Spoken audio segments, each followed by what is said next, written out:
আজকে আমরা যে সমাজ অবহেলিত, আজকে এই অবহেলার দ্বার প্রান্তে একটু সুখের আলো পাইছিলাম আমরা, এইটুকু শেষ করে দিল। শেরপুরে হিজড়া জনগোষ্ঠীর সরকারি আবাসনে হামলা চালিয়ে ভাঙচুর ও লুটপাটের অভিযোগ উঠেছে। এতে প্রাণ বাঁচাতে আতঙ্কিত হিজড়ারা পালিয়ে বুধবার মধ্যরাত থেকে জেলা প্রশাসকের কার্যালয়ের বারান্দায় আশ্রয় নিয়েছেন। তবে এই ঘটনায় যথাযথ ব্যবস্থা নেওয়ার আশ্বাস দিয়েছে জেলা প্রশাসন।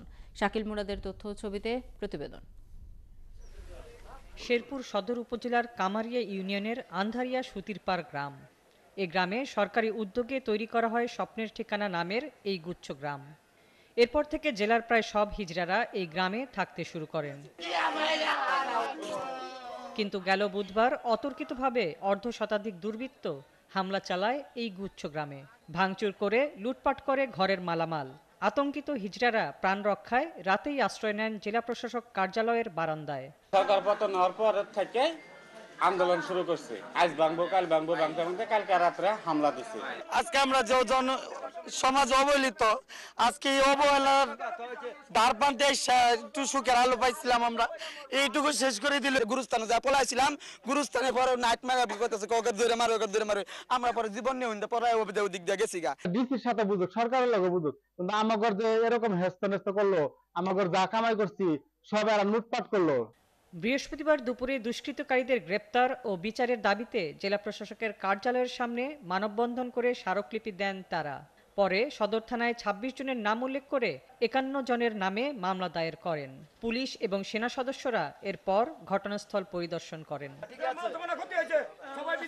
ঘটনার তদন্ত সাপেক্ষে দ্রুত ব্যবস্থা নেওয়ার দাবি জানিয়েছেন জেলা হিজড়া কল্যাণ সংস্থার সভাপতি।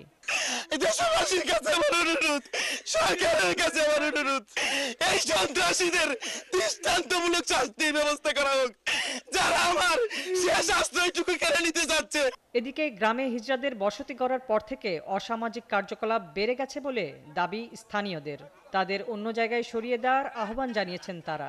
এদের অত্যাচারে তো আমরা থাকতে পারতেছি না, কিছু বলতে পারি না, দৌড়ে বাড়িতে নিয়ে যা, পোলাপন আটক করে ওই ইনে বিয়া করতে হবে, আটকা কেউ তো আর বিতে যাবার দেয় না। এই লোকে কোনো বিচার করতে পারে না, বিচার করতে গেলে আমরা মনে তার আক্রমণ করে বাড়ি ঘরে দৌড়াই নিয়ে যা।